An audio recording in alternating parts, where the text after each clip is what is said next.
Everyone has a place that lives in their memory as pure, uncomplicated happiness.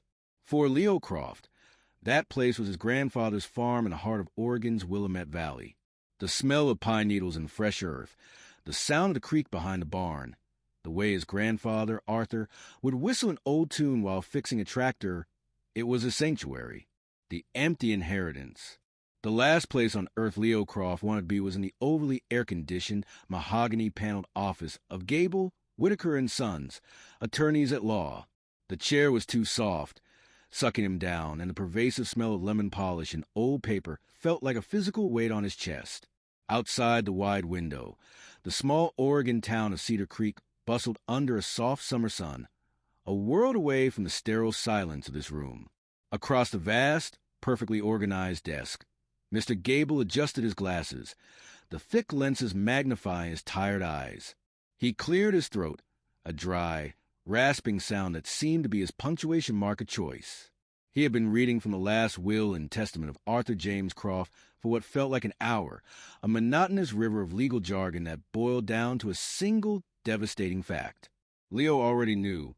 His Aunt Carol had called him the week after the funeral. Her voice a mix of genuine sympathy and barely concealed glee. It's a shame, Leo, really, after how close you two were. But the farm, well, the farm was everything. And the debt, you understand. He understood. He understood that the dream he'd been clinging to, the dream of escaping his cramped Portland apartment, his soul-crushing gig work, and finally starting the custom woodworking business his grandfather had always encouraged, was officially dead. It had been buried with the old man. Mr. Gable finally reached the end. And to my grandson, Leonardo Elias Croft, I bequeath my personal effects, including my tools, my books, and the content of the home located on the property, to be removed at his discretion within 30 days of the reading of this will. The lawyer looked up, taking his glasses off to polish them with a crisp white handkerchief. I'm sorry, Leo. The estate's value is almost entirely tied to the land. The back taxes, the mortgage, I'm afraid there's nothing left of monetary value. The bank will be taking possession next month. Leo just nodded, his throat too tight to form words. Nothing.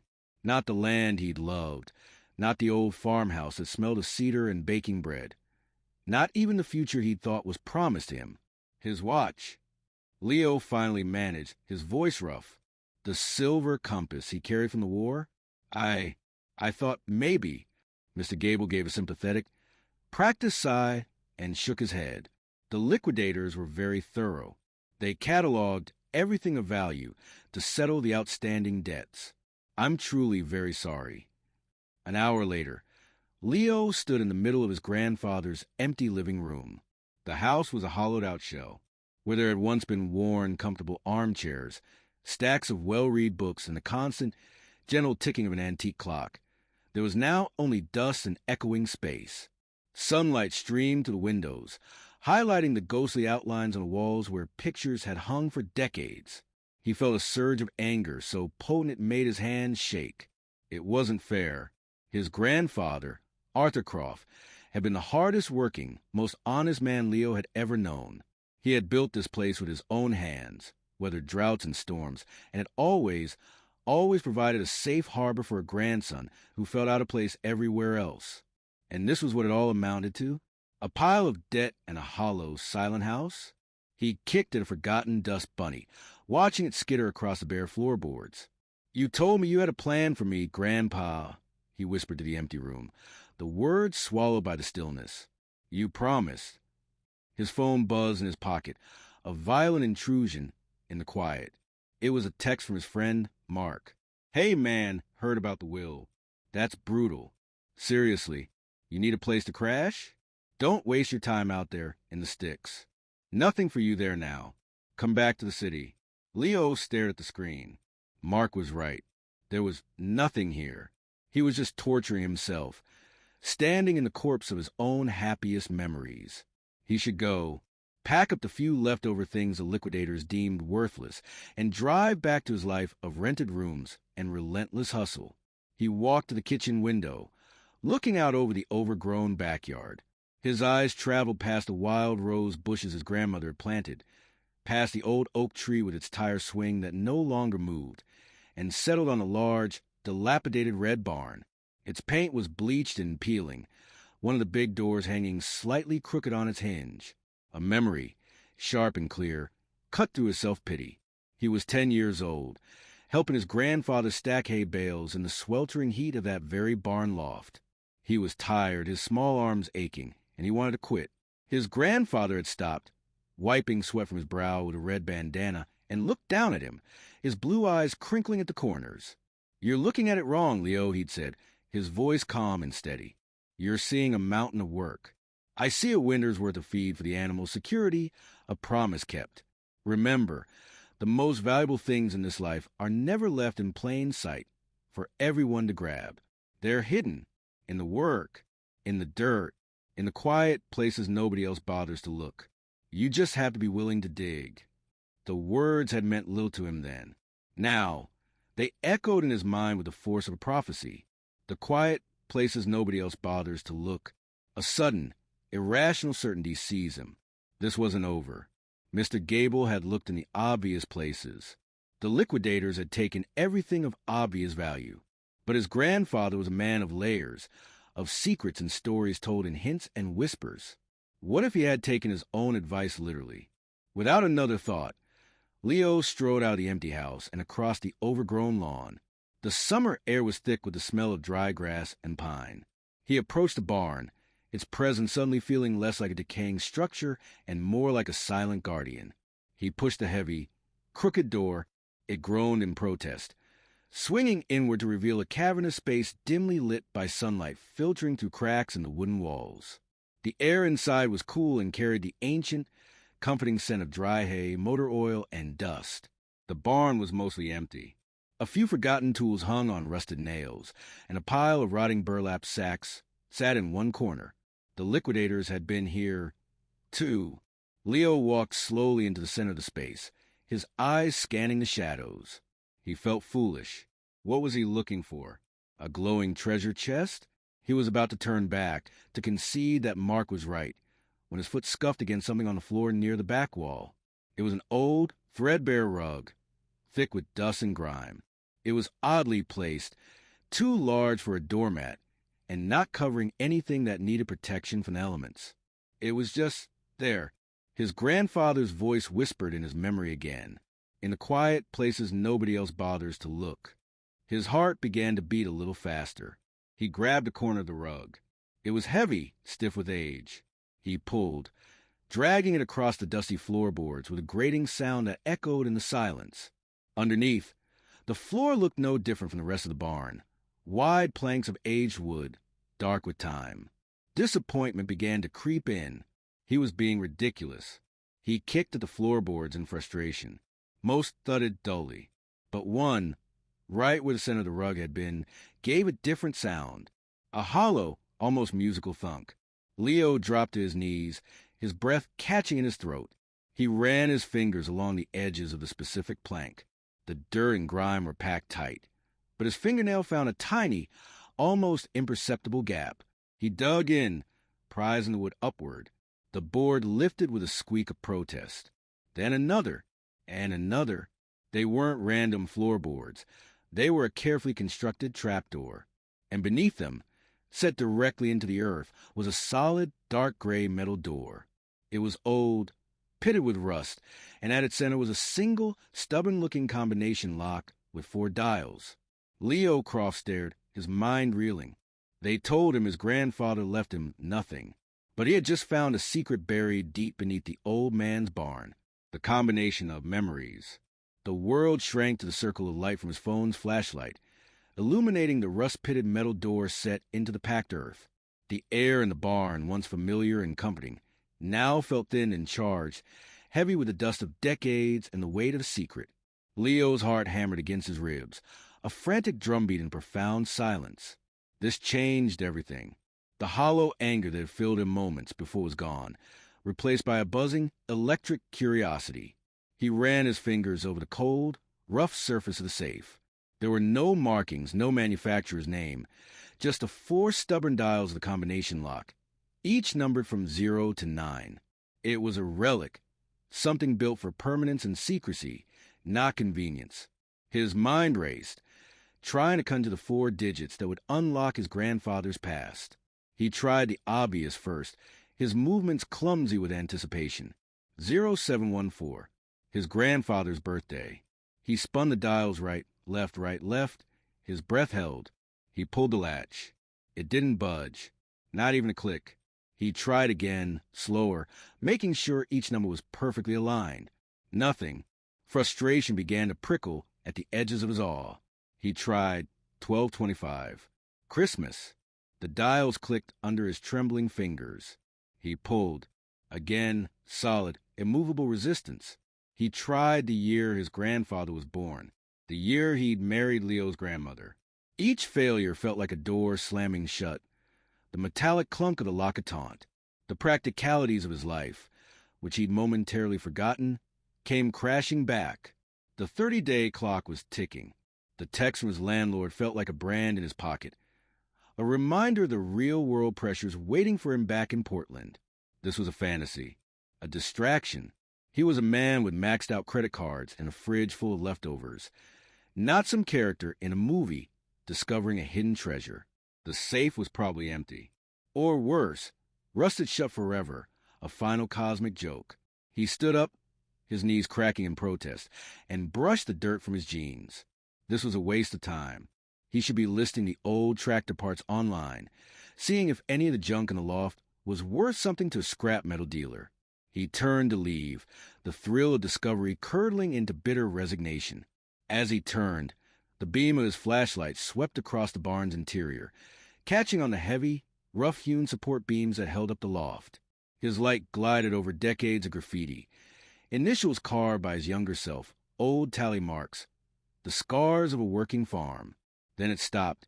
On one beam, about eye level, was a series of numbers. They weren't freshly carved. They were weathered and smooth, filled with the dark patina of age, but they were cut deep with a certainty that the surrounding childish scrawls lacked. 8, 22, 5, 19. Leo's breath caught in his throat. He knew these numbers. He had carved them himself. A summer afternoon, thick with heat and the smell of cut grass. He was 8 years old, consumed by a new obsession, baseball. He'd gotten his first Real jersey, number 22.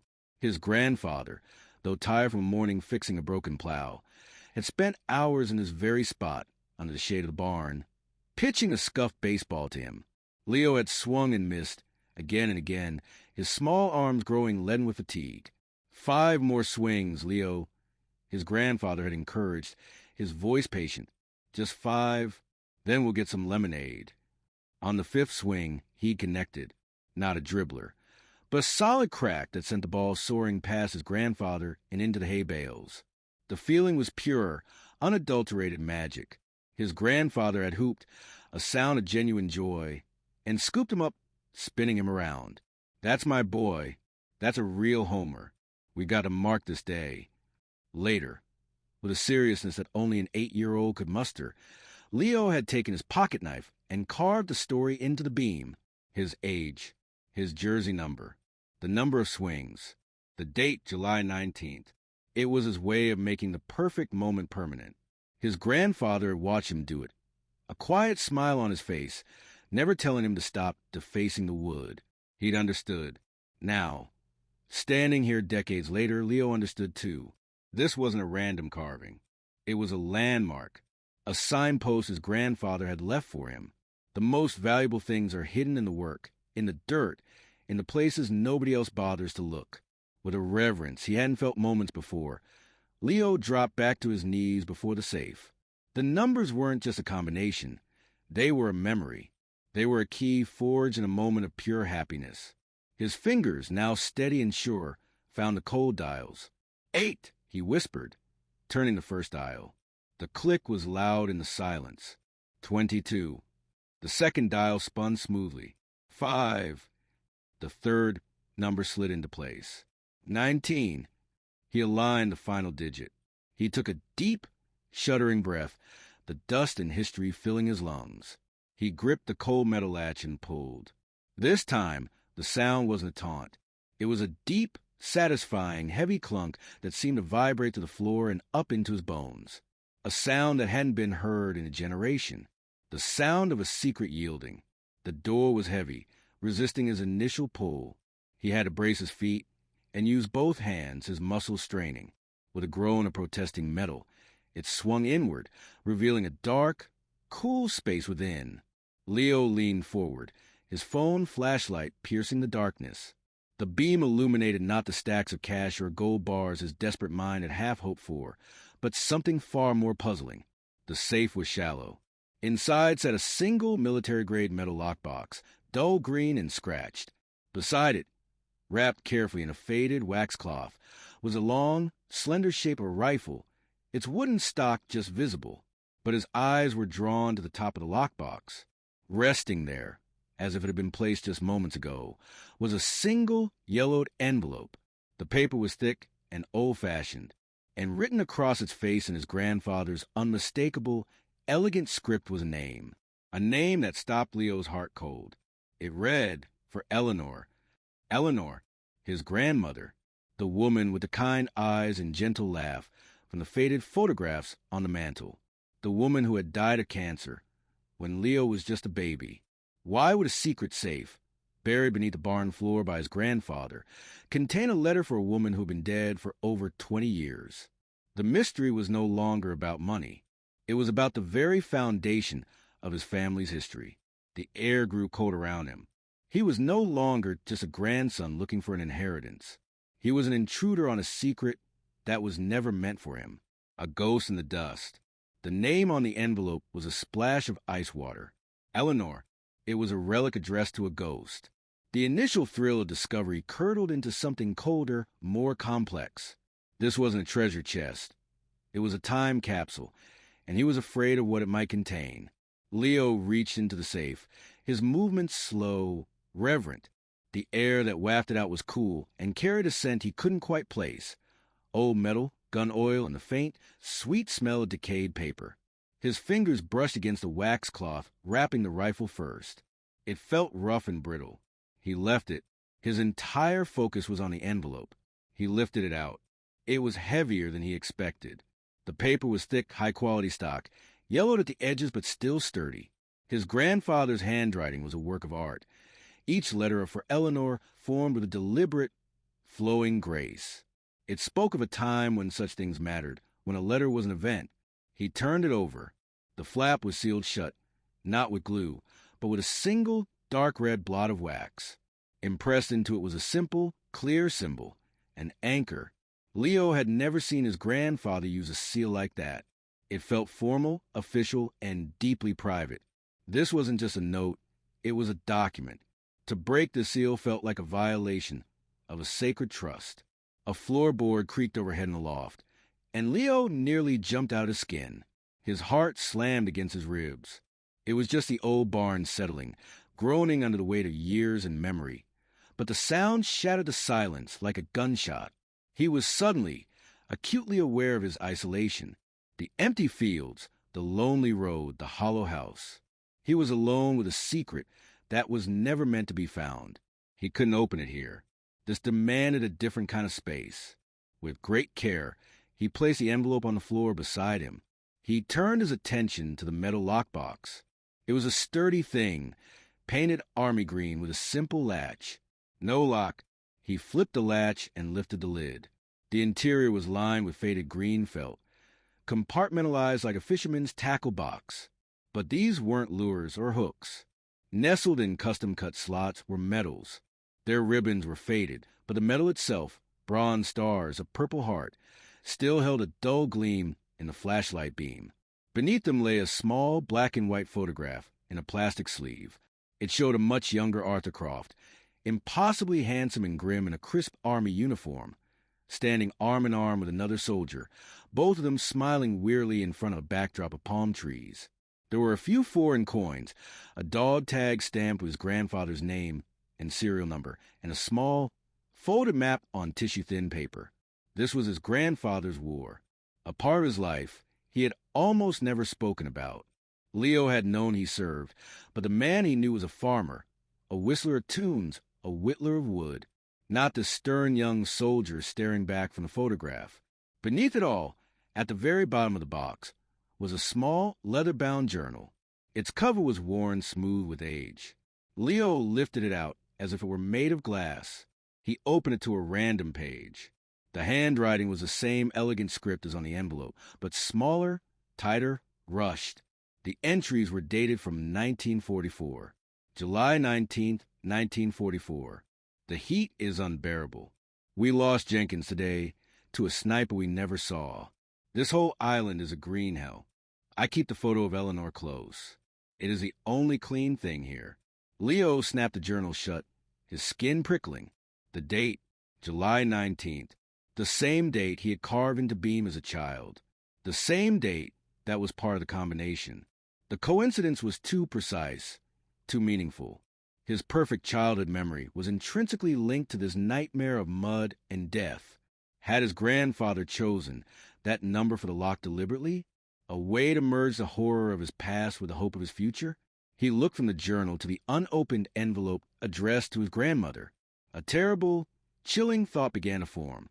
This letter, these war relics, they weren't just mementos. They felt like a confession. Something held on to for a lifetime. Something that needed to be buried away from the light of day. The weight of it all pressed down on him. He wasn't just uncovering artifacts. He was exhuming a part of his grandfather's soul that had been deliberately interred. What right did he have to this? What if the truth inside that envelope shattered the perfect image of the man he had loved? His phone buzzed, making him flinch again. Another text from Mark. You still alive out there? Don't tell me you're actually cleaning that place. Just grab the good stuff and bail. Leo looked at the message, then at the treasures laid out before him on the dusty barn floor. The good stuff. Mark would see a rifle that might be worth something to a collector, some old medals to pawn, a weird letter to throw away. He saw none of the significance, none of the weight. Carefully, reverently, Leo placed everything back into the lockbox except the envelope and the journal. He closed the lid and returned the box to the safe alongside the still-wrapped rifle. He then lowered the heavy metal door back into place, the finality of the clunk echoing in the silent barn. He replaced the floorboards, kicking dust into the cracks until they looked undisturbed once more. He dragged the old rug back over the spot, but he kept the envelope and the journal. He held them in his hands, these two fragile pieces of paper that felt heavier than the entire safe. The mystery was no longer abstract. It was a physical weight in his palms, a story begging to be read. He walked out of the barn and into the fading afternoon light. The world outside looked the same trees, the same sky, but it felt irrevocably different. He carried the ghost of his grandfather's past with him now, and he knew, with a certainty that settled deep in his bones, that nothing would ever be the same again.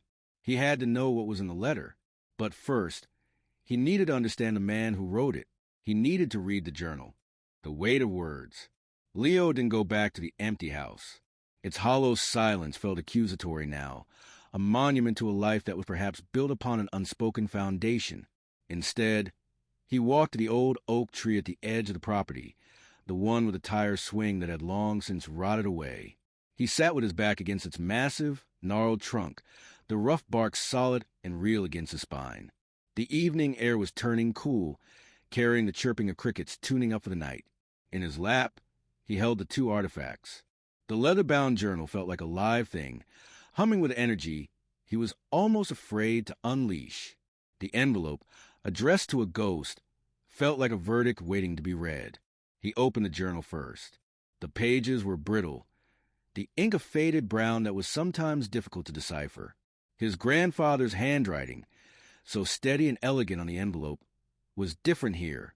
It was often rushed, jagged, the script tightening into a frantic scrawl during some entries, then spreading out in a weary, loose hand in others.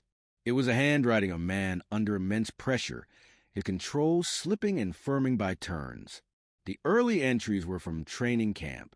They were full of a young man's bravado mixed with homesickness. He wrote about the other men in his unit, about the relentless drills, and about Eleanor. Her name was on nearly every page. The photo of her he carried in his breast pocket was his talisman, his touchstone to a world that was clean and sane. August 12, 1944. We got our orders. Pacific Theater. The boys are all putting on a brave face. joking about hula girls and warm beaches. We know better. We've heard the stories. I promised Eleanor I would write every day. I don't know if that's a promise I can keep, but I will try. Thinking of her is the only thing that keeps the fear at bay. Leo turned the page, his throat tight. The next entries were a stark, brutal contrast. The green hell his grandfather had mentioned quickly consumed the narrative. The descriptions were not of grand battles, but of a grinding, miserable existence. The constant damp, the jungle rot on his feet, the terrifying insects, the relentless, gnawing fear. The death of friends was recorded with a chilling, matter-of-fact brevity that was more powerful than any dramatic prose. September 3rd, 1944. Rain for a week straight. Can't get dry. Can't get warm. Miller stepped on a mine this morning. There was nothing left to bury. We just moved on. I didn't write to Eleanor today. What could I possibly say?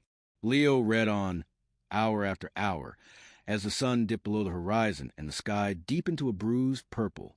He was no longer sitting under an oak tree in Oregon.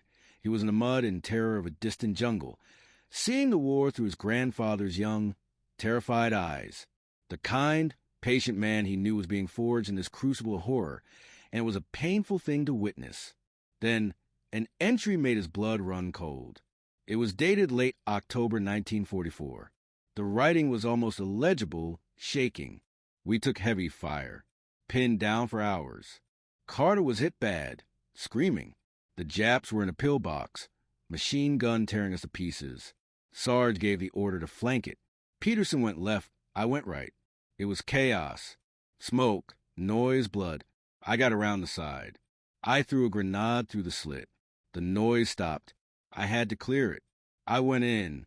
It was dark. There were 3 of them. The grenade, it wasn't enough. One was still moving, reaching for his rifle. I didn't think. I just fired. I kept firing until my clip was empty. Leo stopped reading, his own breath shallow. He could feel the adrenaline, the panic, the raw animal terror in the words. The entry continued, the handwriting dissolving into a near incoherent scrawl. He was just a boy, younger than me.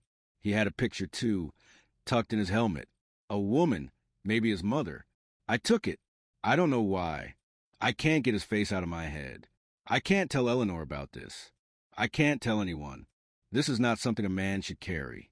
But I will carry it. God help me. I will carry it forever. Leo closed the journal, his hands trembling. He felt like he had trespassed on something profoundly private, a sacred pain his grandfather had never intended anyone to see. The war wasn't just something Arthur Croft had served in. It was a trauma he had absorbed into his very being, a ghost he had brought home and hidden away under a barn floor. His eyes fell on the envelope. For Eleanor, the context had shifted entirely. This wasn't just a love letter. It was written by that young, shattered soldier in the jungle. It was written after he had killed a boy and taken a photograph from his corpse. What could such a letter possibly contain? His phone buzzed, shattering the heavy silence.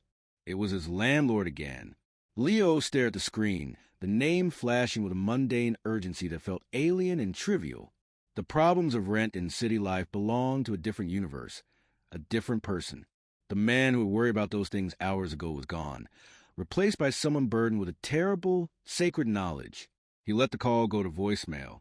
The world of Mr. Gable's office and landlord texts could wait. He looked from a journal to the envelope and knew, with a certainty that left no room for doubt, that the order was wrong. He could not read the letter. Not yet. The journal was a key, but it was only the first key. To understand the letter, to understand what his grandfather needed to confess to the woman he loved. Leo needed more. He needed to understand what happened after. He needed to find the rest of the story. He looked back toward the dark, silent barn. The safe had given up 2 of its secrets, but it had also revealed a new one, the photograph, the one his grandfather had taken from the dead Japanese soldier. It wasn't in the lockbox. It wasn't among the medals. The safe had been opened, but it wasn't empty. There was another layer, another truth, even darker, still hidden. And Leo knew, with a dread that was laced with unwavering resolve, that he had to find it. The second key. The journal felt like a lead weight in Leo's hands. Its contents poisoned the tranquil Oregon evening. The cricket's song now sounded like a nervous chatter, and the rustling leaves whispered secrets he was only beginning to understand. His grandfather, the gentle farmer, was gone. In his place stood the ghost of a terrified young man named Arthur, haunted by a single violent moment in a jungle a world away. Leo's initial urge was to tear open the envelope addressed to Eleanor. The need to know what was inside was a physical ache. But the journal entry had changed everything. He couldn't read that letter now. It was no longer a historical curiosity. It was a raw, open nerve. To read it would be to witness a wound being inflicted, and he wasn't sure he had the right. More importantly, he wasn't sure he had the full story. The photograph. The thought lodged in his mind, sharp and insistent. His grandfather had taken a photograph from the dead soldier. A picture of a woman, perhaps a mother. It was a detail so intimate, so horrifying, that it overshadowed everything else. It was a trophy of his deepest shame, the physical evidence of a moment that had defined his life. Where was it? It wasn't in the lockbox with the medals and the dog tags. It wasn't tucked into the journal. Leo's mind raced, retracing his steps in the barn. The safe had contained 3 items: the rifle, the lockbox, and the envelope on top. Had he missed something? A false bottom? A compartment within the lockbox he'd overlooked? A cold dread washed over him. What if it wasn't in the safe at all? What if the combination of numbers, the memory of a perfect childhood day, had only unlocked the first layer? His grandfather's words echoed in his memory, now taking on a new, more ominous meaning. The most valuable things are never left in plain sight. They're hidden in the work, in the dirt, in the places nobody else bothers to look. He had looked in the obvious hidden place. He had found the safe. But his grandfather was a man of layers, of codes and meanings. The numbers 8-22-5-19 had opened the metal door, but they were also a date. August 22nd, 1919? That didn't make sense. July 19th, the date of his home run, was the last 2 numbers. But what about the first 2? 8, 22, a memory, faint and elusive, flickered at the edge of his consciousness. Something about numbers, not carved into wood, but spoken. His grandfather's voice, low and thoughtful. He was 12 years old, struggling with math homework at the kitchen table. His grandfather was sharpening a set of carving knives, the rhythmic scrape of steel on stone, a familiar soundtrack to his childhood. Frustrated, Leo had thrown his pencil down. I hate these word problems. They don't make any sense. His grandfather had paused his sharpening. Most things don't at first glance. You have to look for the pattern. The code. My father was a carpenter. You know, never used a tape measure. He had a system, always measured in increments of 22.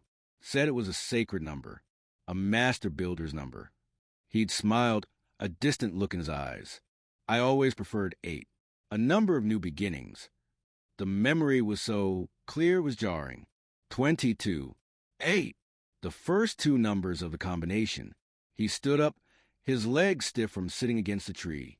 He left a journal, an envelope hidden in the hollow of the old oak, a temporary crypt for his grandfather's ghosts. He grabbed his flashlight and marched back toward the barn, its dark silhouette looming against the starry sky like a sleeping beast. He went straight to the support beam where he'd found the carved numbers. 8-22-5-19. He shone his light on them, then let the beam travel upward toward the loft.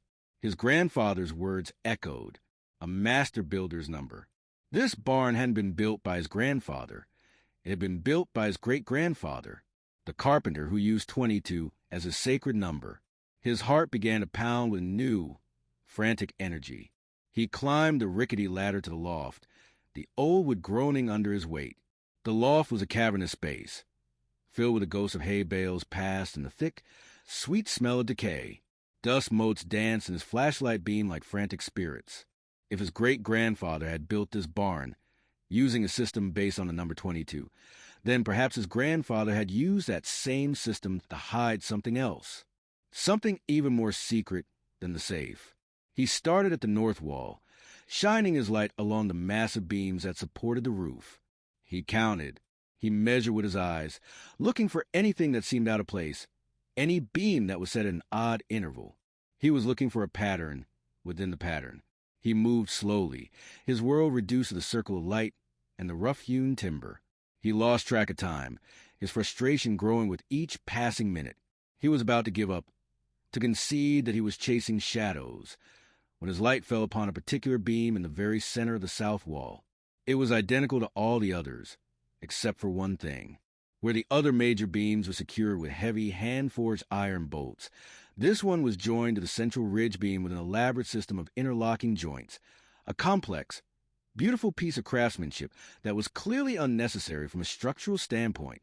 It was a statement, a signature, and carved into the very center of that joint, almost invisible unless the light hit it just right, was a single small symbol, an anchor, the same anchor that was pressed into the red wax, sealing the envelope for Eleanor. Leo's breath caught. This was it, the second key. He approached the joint, running his fingers over the intricate woodwork. He pushed. He pulled. He tried to twist it. Nothing. It was solid as the rock of Gibraltar. He shone his light directly into the carved anchor symbol. Inside the circular base of the anchor, he saw it, for small drilled holes, arranged in a subtle depression. They weren't random. They were sized to fit fingertips. This wasn't just a symbol. It was a locking mechanism. Without hesitation, Leo placed the fingers of his right hand into the 4 holes. They fit perfectly. He pressed. For a moment, nothing happened. Then, with a soft, deep click that was more felt than heard, a section of the joint recessed inward. A small, narrow drawer, no wider than a book, silently slid out from the face of the beam. Inside, cushioned on a bed of faded velvet, lay 2 things. The first was a small, square photograph, sepia-toned and fragile. It showed a young Japanese woman with serene eyes and a gentle smile, her hair styled in a traditional fashion. This was the picture his grandfather had taken from the dead soldier, the ghost that had haunted him for 50 years. The second was another key. This one was long and brass, with an ornate, bow-shaped handle. It looked old. It looked like it opened something important. Leo stood in the dusty loft, holding these 2 impossible objects, and understood that the safe had just been the beginning. His grandfather hadn't just buried a secret. He had built a labyrinth of guilt and memory, and Leo had just found the thread that would lead him to the center, the keeper of the creek. The brass key felt cold and heavy in Leo's palm, its ornate teeth promising access to another locked door, another layer of his grandfather's buried life. The photograph of the young Japanese woman seemed to burn a hole in his pocket, her serene smile a silent accusation. He had come looking for an inheritance to solve his financial problems, and had instead found a mystery that was pulling him deeper into a past he barely understood. He descended from the loft, the old key clenched tightly in his fist. The barn, once a place of childhood wonder, now felt like a cathedral of secrets, every shadow holding a piece of the puzzle. But the key in his hand didn't belong to the barn. Its design was older, more decorative. It looked like a house key, but not for farmhouse he knew. That house had modern locks. His grandfather's voice, a constant echo in his mind these past days, offered another clue. The most valuable things are hidden in the work, in the dirt, in the quiet places nobody else bothers to look. Leo walked out of the barn and into the night. The moon was high, casting a silvery light over property. He stood there, turning the key over and over, feeling the intricate designs under his thumb. Where would a key like this fit? It wasn't for a padlock or a safe. It was for a door. His eyes scanned the familiar landscape, now alien under the moonlight. The farmhouse, the fields, the equipment shed. Then his gaze fell on the line of trees that marked the beginning of the woods, and the creek that ran through them. The creek. His grandfather had loved that creek. He'd called it the lifeblood of the farm. A specific memory surfaced, crisp and clear. He was 7 years old, trying to skip stones on the creek's surface, failing miserably. His grandfather sat on a large, flat rock, whittling a piece of cedar. "You know, Leo," he'd said, not looking up from his work, "this land has more than one heart. There's the house where we live and love. And then there's this place, the keeper of the creek. That's where the land's oldest secrets are stored." The keeper? Leo had asked, intrigued by the name. Every piece of land has one, his grandfather had said with a wink, his knife scraping rhythmically. A place that holds its history. You'll know it when you see it. Leo had always thought it was just a story. Now, he wasn't so sure. He set off toward the creek, the beam of his flashlight cutting a narrow path through the dark woods. The air grew damp and cool, filled with the sound of running water and the chorus of frogs. He followed the familiar path, his feet finding their way on memory alone. He walked for 10 minutes, the creek gurgling alongside him. Then he saw it. Just off the path, half hidden by a thicket of blackberry bushes, was a small, stone structure. It was barely more than a hut, built into a slight rise in the bank, its roof sagging with the weight of moss and years. He'd seen it 1,000 times as a boy, had always assumed it was an old spring house or a root cellar long fallen into disuse. It was made of the same local river rock as the creek bed, so whether it seemed to grow directly out of the earth. The keeper of the creek. His pulse quickened. He pushed through the thorny bushes, ignoring the scratches on his arms. Up close, the structure was even smaller than he remembered, its wooden door warped and gray with age. And there, centered on the door, was a lock. A heavy, old-fashioned brass lock, tarnished green with decades of exposure. It looked exactly like the kind of lock the key in his hand would open. This was it. The next step. The keeper of the creek's secrets. He reached out, his hand trembling slightly, and brushed away the cobwebs and moss from the lock. He inserted the brass key. It slid in smoothly, a perfect fit. He turned it.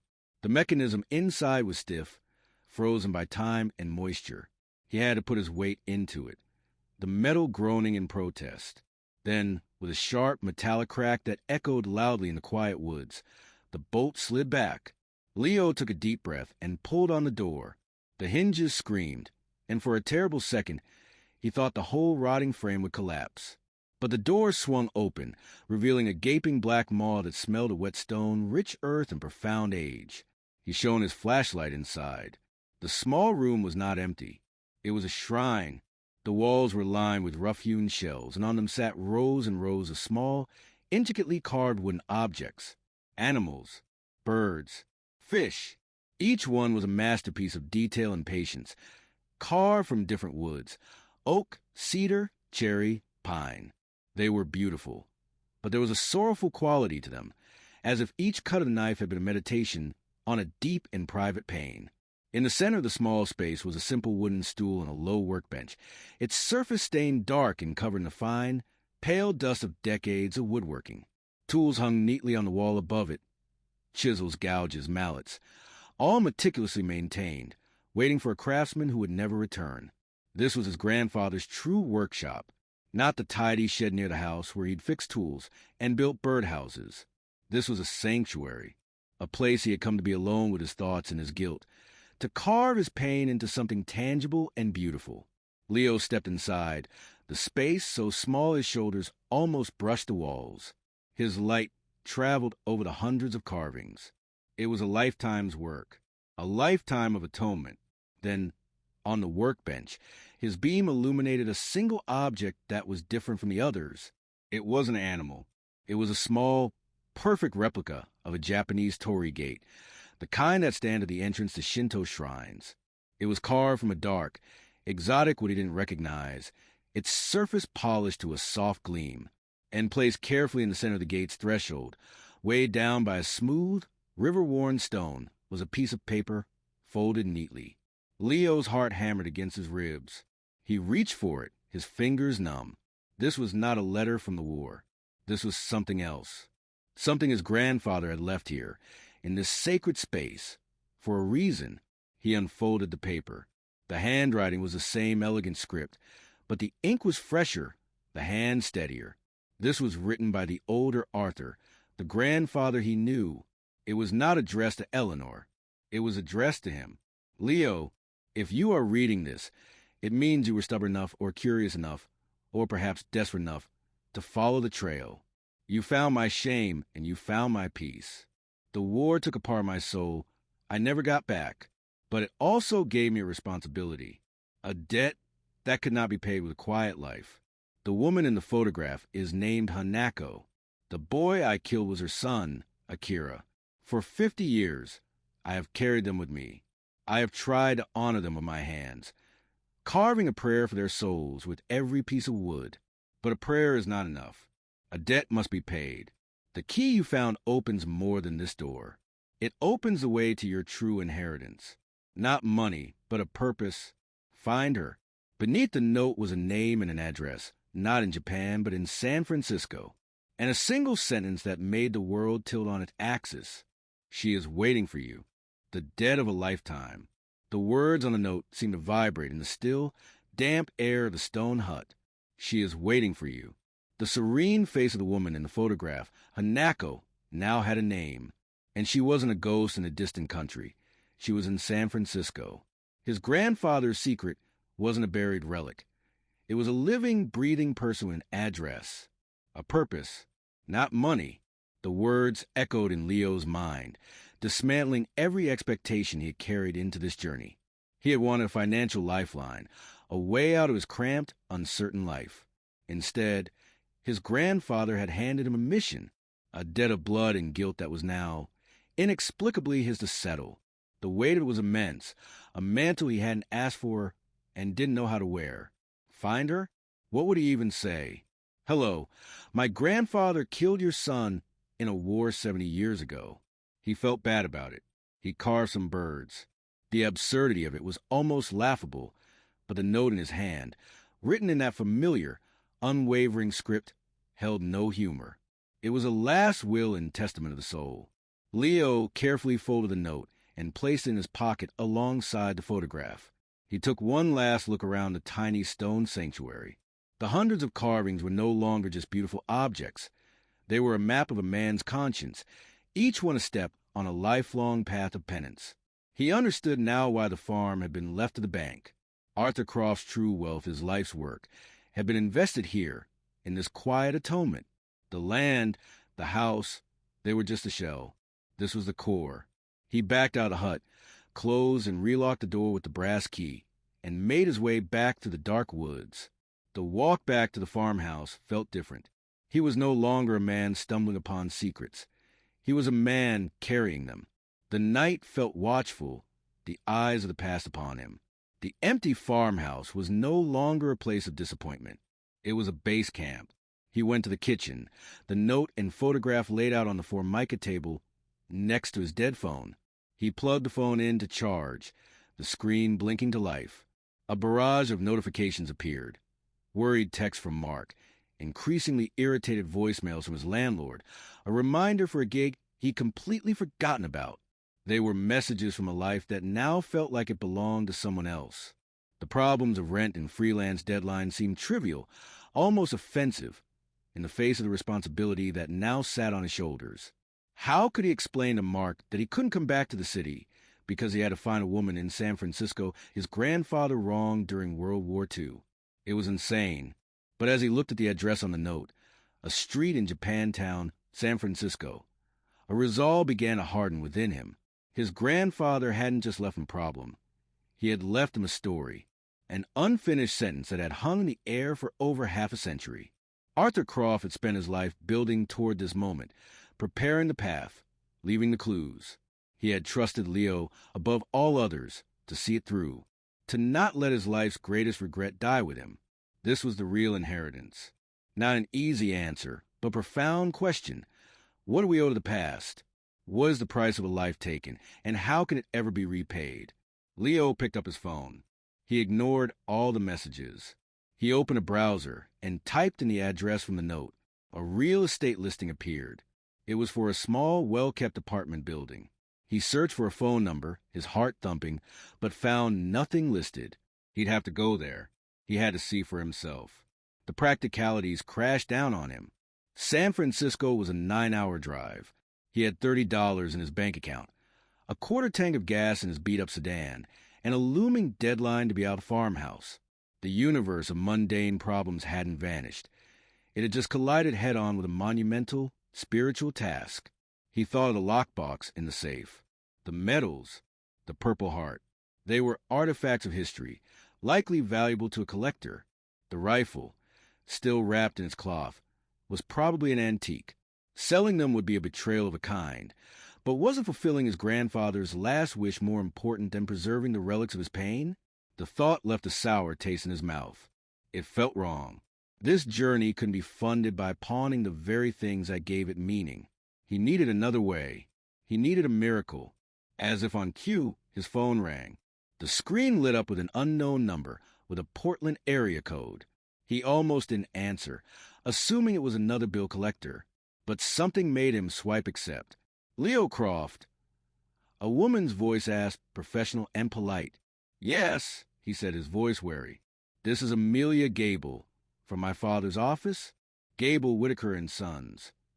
Leo's stomach clenched. What now? Had the bank moved up the timeline? I'm calling because we were doing a final audit of the estate documents, she continued. There was a clerical error in the initial valuation. It seems your grandfather held a separate, paid-up life insurance policy that was not included in the probate assets. It was a small, private thing he set up decades ago. The beneficiary is you. Leo sat down heavily on a kitchen chair, the world tilting once again. What? The payout is $25,000. It's not a fortune, but it's yours, free and clear. You can come by the office to sign for it whenever you're ready. Leo could only stare at the photograph of a NACO on the table. $25,000. Enough to buy time. Enough to get to San Francisco. Enough to settle a debt. It wasn't a miracle. It was a final, calculated move from his grandfather. He hadn't just left a path. He had funded the expedition. Every step, every clue, every need had been anticipated. The inheritance was never about the money, but the money was the key that would unlock the door. The City of Peace. The money hit his account with a quiet, digital finality that felt absurd after the physical weight of journals and rusted locks. $25,000. A lifeline thrown from beyond the grave. Leo spent a day in a stunned daze, paying his rent, settling a few pressing debts, and buying a new pair of jeans and a decent shirt. It felt like wearing a costume. The man in the mirror, clean-shaven and financially solvent, was a stranger. Inside, he was still the guy covered in barn dust, holding a ghost photograph. He told Mark he was extending his stay for family business, which was true in the most profound and complicated way. He didn't mention San Francisco. Some journeys you have to start alone. The 9-hour drive south was a blur of asphalt and introspection. The lush green of Oregon gradually gave way to the dry, golden hills of Northern California, the landscape changing as dramatically as his own life had in the past week. He played no music. The only sound was the hum of the engine and the echo of his grandfather's words. Find her. She is waiting for you. What did that mean? How could she be waiting? Had his grandfather been in contact with her? The questions cycled endlessly, with no answers. He reached San Francisco as the evening fog began to roll in, swallowing the tips of the Golden Gate Bridge. The city felt immense and impersonal, a world away from the quiet solitude of the farm.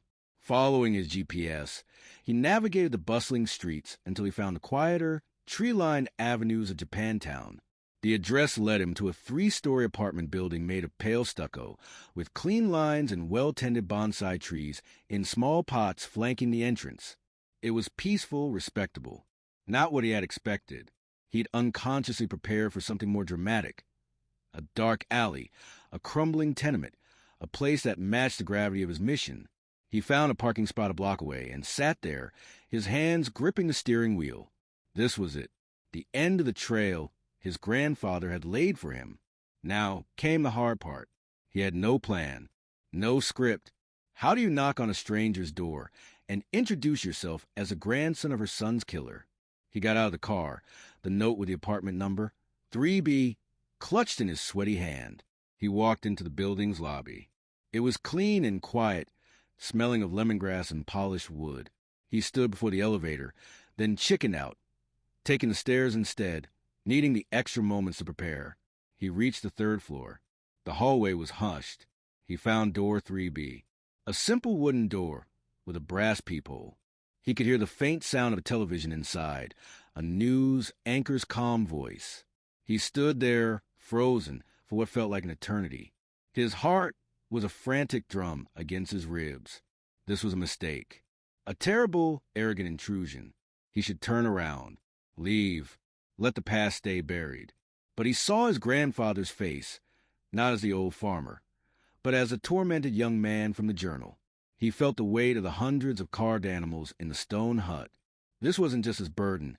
It was a legacy, a debt of a lifetime. He raised his hand and knocked.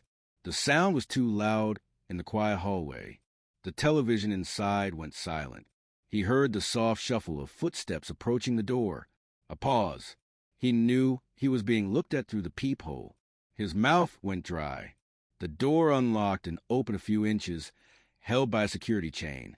An elderly woman peered out. She had a kind, wrinkled face framed by soft gray hair and intelligent, curious eyes behind a pair of thin glasses. "Yes? Can I help you?" she asked. Her voice was gentle, but cautious. Leo's prepared speech vanished from his mind. He could only stare for a second, his brain scrambling. She was older, her features softened by time, but he recognized her. It was her, Hanako, the woman from the photograph. I'm so sorry to bother you," he stammered, his voice cracking. "My name is Leo. Leo Croft." He watched her face for any sign of recognition, any flicker of pain or anger. There was none, just polite confusion. "I'm afraid you have the wrong apartment, young man," she said, starting to close the door. "My grandfather was Arthur Croft," he blurted out, the words tumbling into the narrowing space between the door and the frame. The door stopped. The woman's expression changed. The polite confusion melted away, replaced by something else. Not anger, not shock. It was a deep, profound, and weary sadness. She looked at him, really looked at him, her eyes searching his face as if looking for a ghost. She unhooked the security chain and opened the door fully. She was small, dressed in a simple blue sweater and slacks. She stood with a quiet dignity that made Leo feel clumsy and enormous in the hallway. "Arthur," she whispered the name. It wasn't a question. It was an acknowledgement, a fact pulled from a deep and distant place. I found a letter," Leo said, helpless to explain the labyrinth that had led him here. "He left me. He told me to find you." Hanako studied him for another long moment. The silence was heavy, filled with 70 years of history. Leo expected her to scream, to cry, to slam the door in his face. She did none of those things. She simply sighed, a sound that seemed to carry the weight of the entire world. "I wondered if you would ever come," she said quietly. "Please, come in." She turned and walked back into her apartment. Leaving the door open behind her, Leo stood on the threshold, stunned. "I wondered if you would ever come." The words from his grandfather's note echoed in his mind. "She is waiting for you." He had been expected. Taking a deep breath, Leo Croft stepped out of the hallway and into the unknown, closing the door softly behind him. The story keeper. Hanako's apartment was a sanctuary of quiet order. Sunlight, filtered through sheer curtains, fell on minimalist furniture and tasteful artwork. A low table held a single, exquisite ikebana flower arrangement. The air smelled of green tea and beeswax. It was a world of peace, a world away from the muddy chaos of his grandfather's journal. Leo felt like an intruder, his presence a smudge on the perfect serenity of the room. Hanako moved to a small kitchenette. "Please sit. I will make tea," she said, her voice calm, as if receiving the grandson of her son's killer was a commonplace event. Leo sat gingerly on the edge of a sofa, his eyes darting around the room. His gaze landed on a small altar on a bookshelf. A framed photograph of a young Japanese man in a school uniform stood beside a burning incense stick. Akira, he knew it with a certainty that chilled him to the bone. The boy his grandfather had killed stared back at him, forever young, forever smiling. Hanako returned with a tray holding 2 cups of steaming green tea. She placed it on the table and sat opposite him, folding her hands in her lap. She looked at him, not with accusation, but with a deep, patient curiosity. "You have his eyes," she said softly. "Arthur, I see him in you." The statement was so unexpected it left Leo speechless. He fumbled in his pocket, pulling out the worn photograph and his grandfather's note. He placed them on the table between them, artifacts of a shared, painful history. He, he wanted you to have this, Leo said, his voice rough. He took it. That day, he was so sorry. For the rest of his life, he was so sorry. The words felt inadequate, pathetic. Hanako looked at the photograph of her younger self. A faint, sad smile touched her lips. She did not pick it up. I know he was sorry, she said. He told me. Leo stared at her, completely lost. He told you? The war ended, she began, her voice taking on the measured rhythm of a story told many times in quiet of her own mind. The world tried to put itself back together. For me, there was only a hole, a letter from the government. My Akira was gone. I had no body to bury, no place to mourn, only a photograph that was lost somewhere in the jungle. She sipped her tea, her hand steady. Many years passed. I moved to America. I married a good man. I built a life. But the hole was always there. Then, one day in 1965, a letter arrived. It was from America, from a man named Arthur Croft. Leo could only listen, his heart thudding slowly, heavily. He told me what he told you. I imagine, she continued, her gaze drifting to the altar. He told me about the battle, about the pillbox, about the boy he had to kill. He said he had carried my photograph every day since, and that he could not keep it any longer. It was not his to keep. He asked for my forgiveness, though he said he did not deserve it. He included his address on a farm in Oregon. She looked back at Leo, her eyes glistening. I wrote back. I was angry. The letter was full of pain and rage. I asked him how he dared to reopen this wound. A month later, another letter came. He did not defend himself. He only spoke of his regret. He told me about his wife, Eleanor, who had just passed. He said he understood loss now in a way he never had before. And so we began to write. Leo felt the world reshape itself around him. The hidden safe, the secret guilt. It wasn't a hidden shame. It was a shared burden. His grandfather hadn't been alone in his pain. For 20 years we were pen pals, Hanako said, a real smile touching her eyes now. Strange, isn't it? We wrote about everything. The weather on the farm. My life in San Francisco. The books we read. We never spoke of the war again. Not directly. It was the empty space in the center of our friendship that made the rest of it possible. He was a kind man, your grandfather. A good man who had done a terrible thing in a terrible time. I came to understand that. She reached out and finally picked up the photograph. He sent this back to me in 1985. He said he had carved 1,000 birds for Akira's soul, one for each day he had carried the guilt. He said his debt was not paid, but his hands were tired. He asked if he could rest. Tears were streaming down Leo's face now. He didn't bother to wipe them away. The image of his grandfather, counting his days and carved birds, was too devastating to bear. I wrote him one last letter, Hanako said. I told him he could rest. I gave him my forgiveness. Not for him, but for me. Hatred is a heavy thing to carry for a lifetime. I chose to put it down. I told him that if his grandson ever came to find me, I would tell him that his grandfather was a man of honor who paid his debt in full every day, with the work of his hands and the truth in his heart. She placed the photograph back on the table and slid it toward Leo. You should keep this. It is your history, too. Leo looked at the picture, then at her. But he told me to find you. He said you were waiting. Hanako nodded. I was. Not for an apology. That was given long ago. I think he wanted you to find me so you could see that the past does not have to be a prison, that a life defined by a single terrible moment can still be a good life. He wanted you to know that the true inheritance was not the guilt, but the forgiveness and the strength to carry on. She stood up and walked to the altar. She picked up the photograph of her son, Akira, and brought it to Leo. I would like you to have this as well. Leo recoiled slightly. I can't. I don't deserve that. It is not about deserve, she said gently. It is about remembrance. So you will remember that war is not about flags and nations. It is about mothers losing sons. It is about farmers from Oregon and students from Tokyo. It is about the whole that is left behind. Remember that, and you will have honored both of them. Your grandfather and my Akira. Leo took the photograph, his hand trembling. The weight of it was immense, but it was no longer the weight of a debt. It was the weight of a story he was now responsible for carrying forward. He had come to settle a debt and found it had been forgiven decades before he was born. He had come for answers and found a peace that was already made. His grandfather hadn't sent him on a mission of atonement. He had sent him on a pilgrimage of grace, the true inheritance. The drive back to Oregon was a different journey entirely.